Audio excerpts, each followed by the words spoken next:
Clap it up, clap it up, clap it up. Paul Heyman, would you please? Ladies and gentlemen, welcome to an all-new Downright Sports. I am your host, the Notorious Sports Critic, Brent Reid. And if you've never heard Downright Sports, well, let me tell you what it is. It's a sports show for sports fans by a sports fan. Some would say the true sports fan. No, that's a lie. I'm not the true sports fan, but I am the Notorious Sports Critic. I am the sports influencer. I am Mr. Showtime. I am. Yeah. You can always follow Downright Sports on all major social media platforms. Instagram, Facebook, TikTok, and etc. You can also listen to Downright Sports on DJ Chase Radio app. Download it. Android, check. iPhone, check. Yeah. Name it, it's on it. Download it. Also on other things, Dynasty, She-Real, etc., etc., etc. Downright Sports is dead. I know Daniel Murray is still in baseball. How about that? All right, so show is packed. Segment 1 and 2, I'm going to overload you like a baked potato. So if you're watching live on Instagram and Facebook, we thank you. Thank you. And let's get into it. Yesterday, the Denver Nuggets won the 2023 NBA Championship by beating the Miami Heat, the Eastern Conference champions. This was a matchup that could have happened during the bubble. Kind of wish it did. Listen, congratulations to Denver. I 2 episodes ago, maybe last episode, I don't archive the show that well, but I said that Denver winning the championship would put them in rarefied air. It would put them in a category of, we need to start considering them one of the best to do it, the best to be in it, the best to get it done, Bret Hart style. I compared this Denver team to the San Antonio teams that started in the 90s and then blew up in the 2000s and then tailed their career towards the end. Just lost the Facebook feed. How about that? Just got the Facebook feedback. How about that? So, my reason for that is because the way this team is designed, the way this team is, or the way this team is, it has been made, created, manufactured, if you will. No huge free agent signings, all draft picks, couple tweaks here and there, couple key trades, couple ads, but for the most part, done like the Spurs. The Spurs didn't have any flashy free agent signings. David Robinson, Tim Duncan, Ginobili, Parker, the cornerstones of that franchise was all drafted. My co-host Mariana agrees that she claps, aka scratches. Mariana hasn't done 2 shows with me, and this is the one she's like, I'm gonna show my butt today, and then she's gonna get up. Where is she going? And she shakes some more. Mary, go lay down. Mary, go lay down. All right, we love her. The co-host is back, ladies and gentlemen. But if you look at this Denver team, just like the Spurs team, and just like other great teams in NBA history, the draft, patience, the draft, patience, the draft, patience. We're going to recap the NBA season, so buckle up because I'll give you my take. But if you pay attention to the Denver team, you got to tip their cap. Top record, check. Best player in the game right now, check. So we look at Denver, and for the past few years, the conversation, Jokic won 2 NBA championships, and some was like, shit, this guy had, his team is garbage. His team doesn't do anything. His team doesn't make strides. I said that. Those were my words. I felt like some of these MVP awards was like window dressing, like when the league would give Karl Malone the MVP award. But this year, when Joel Embiid won it, which I'm not sure why, but this year, Jokic should have probably won it. And the conversation was, should he be a 3-time NBA champion? And 3-time NBA MVP, maybe. He definitely earned it in the playoffs. The guy just made history. It's the first player to average a triple-double. But not to average a triple-double. He led in points, assists, and rebounds in all categories. Like, that doesn't happen. That's unheard of. Yeah. It's unheard of. Magic didn't do it. Jordan didn't do it. Your king LeBron never did it. Wilt never did it. Bill never did it. Kobe, none of them. This guy did. And why? Because his game is unique. Because what he has taken, Jokic is one of those players, when you look and you can take said player and plug him in any era. Oh, Brent, no, you can't. You can't plug him in any era, but you can. And I'm here. Here's why I'm going to tell you why. Facebook, I've lost you. We're back. Here's why you can plug him in. If he needs to, he can play with his back to the basket. But like Hakeem Olajuwon, he can size you up, hit you with a jump mid-range. Easy. He can shoot the three, but he'll bust you open from the block to the foul line. A la Tim Duncan. A la every great. If need be, though, he's got the size. I'm sure he can give you some body. Little shoulder here, roll, boom, simple move. Easy. So he's one of those players where now the NBA is like, oh, he's going to be like Tim Duncan. Where from 1999 to about 2010, let's say 2008, 9 to be safe, Tim Duncan was unstoppable. And you're starting to hear the conversations now where guys are like, yo, I hated playing against Tim Duncan because you couldn't get the best of him. Jokic is the same way. You can't get the best of him. He doesn't play outside of his game. Cool. You take away his shot from him, fine. He'll hit you with assists. You tired of stopping from assists? Cool. He'll get his points on the rebounds. Like, he is that, he's like a Swiss Army knife. The guy is going to give you the business. Every player that you try to, this is the guy. No, he plays the game the way the game was supposed to be played. Inside out, pass, move without the ball. It's beautiful to watch, but it was boring as hell. If you look at this Denver team, the new NBA champions, and you say, well, they can't repeat. They don't have to repeat. The Spurs never repeated. But the Spurs do have 5 in the Tim Duncan era, which is pretty good. And if he can win 5, see, Jordan, here are the players that repeated and kind of broke the game. Jordan made the repeat like the crazy thing. Because take away his retirement years and just fill in you take away the retirement years, the man won 6 in a row. Only other person to do that is Bill Russell. Magic's got 2 in a row. Bird, I think, has 2 in a row. I want to say he has, I think so. Isaiah Thomas has 2 in a row. Golden State has 2 in a row. Miami has 2 in a row. There's a handful of teams. The Houston Rockets have 2 in a row. Shaq and Kobe, 3-peat. You know, that these are things that are rare that happen. You know, that where it's just rare. But that's a ball, that's a drop, and that's a run. Yankees up. No, he didn't go. Bro, that's supposed to be a run. Whatever. Anyway, if Jokic can win 5, heck, if he wins 4, he's already surpassed some of the better. And if he's the centerpiece of his 4, he surpasses a lot of guys that you deem are the best. Yes, I'm already looking ahead. Calm down. I'll bring it back to this year, all right? No, heck with it. We're going to look ahead. You look at Denver, a team I won't watch because, 1, the games will play like the next day, and 2, again, they're very boring. But regardless, they have Jamal Murray, Michael Porter Jr., I believe they can keep Aaron Gordon, all in their mid to late 20s. They got a head coach in Mike Malone, who, if you're the Sacramento Kings and that owner, you're probably like, well, maybe I should have held on to him because he only was there for a season, fired, went straight to Denver, boom, they gave him and they stayed patient with him and he delivered, okay? Jokic was drafted in 2014.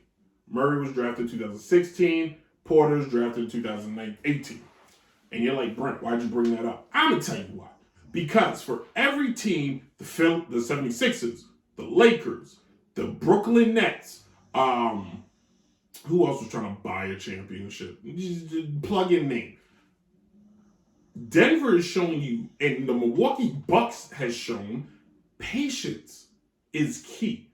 The NBA is getting away from the post-Jordan era caused a ripple that's maybe just finally that pebble is getting that water settled. That ripple's finally settling because the NBA went from Shaq and Kobe. The NBA went from Jordan and Pippen, little moment where there was a strike, blah, blah, blah. But then Shaq and Kobe, three-peat. So now every team thought we need to build a team that gives us multiple championships back-to-back years, and it never happened. Miami tried it, they got one. Detroit tried it, they got one. Spurs got 5, never back-to-back. Then plug in, here's the LeBron James era. The Boston Celtics only got 1. Kobe got 2 in a row, but then that was it. Age caught up to everybody. The Celtics never made it back to the top to win another one. They went back, but they lost. Then here come the Miami Heat era. They went to 4, won 2. That was it. Then here comes the Golden State era. They won 2 in a row, won 4 total, but they could never continue going, and that team kind of aged out. Then you look at missing somebody. Then you look at teams started trying to build and manifest video game styles. Oklahoma City tried it. Houston tried it. The Lakers have tried it. The poor Clippers have tried it. Heck, for a moment, the Knicks tried it. Toronto got a championship, but then it just blew up in their face because the guy was like, deuces. Then, who am I leaving out? So many teams have tried, but if teams just get back to what works, you draft a player, you stick to the player, you make the player work, you will find yourself in a situation where you can win countless more championships. Mara, do you agree? That's her clapping. She agrees. Denver has a actual tight group. They have a head coach. Milwaukee just fired their head coach, so they're starting from scratch. I don't care what anybody says. But you're going to see, ask yourself right now, what team is going to come out of the West to beat Denver? I got news for you. It ain't Memphis. That team's in trouble. Golden State is old. Kings aren't there yet. Clippers are the Clippers. Don't count on them. OKC's not there yet. New Orleans, Zion is enjoying living his life, the porn star life. Okay? It's Denver's division. The Suns, that sun has set. This is Denver's division. And this may be Denver's league. Because if Boston can't get their crap together, if Milwaukee stays hurt all the time, the 76ers don't know if they're going to have James Harden. There's nobody else. There may be the Cavaliers, potentially. They got their type of team, but is Devin Mitchell the guy to lead a team to a championship? We will see. Talk about that in the next segment. But first, historically, where do we rank this Denver team? Oh, I'm glad you asked. So I picked 5. Is it 5 now?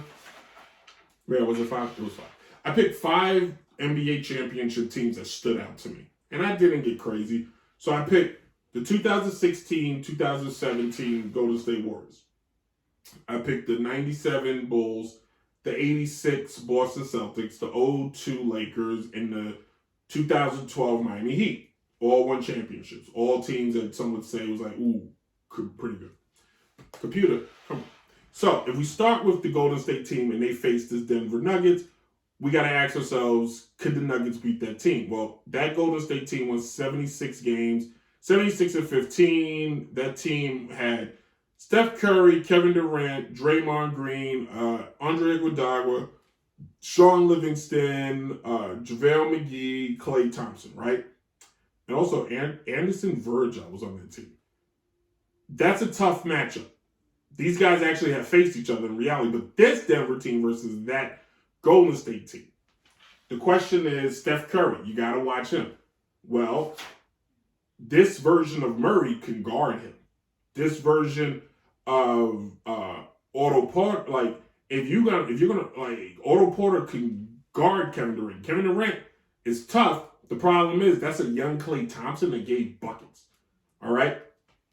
I don't really see Draymond Green being the issue for Jokic.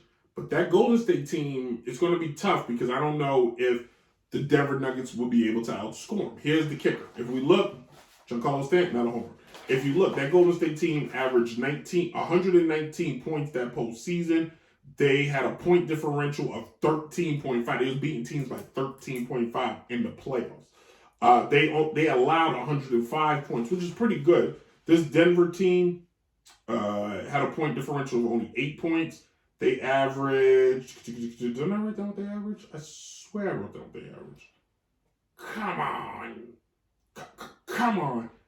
It's like 104 points a game, and they allowed 105. That's what it said.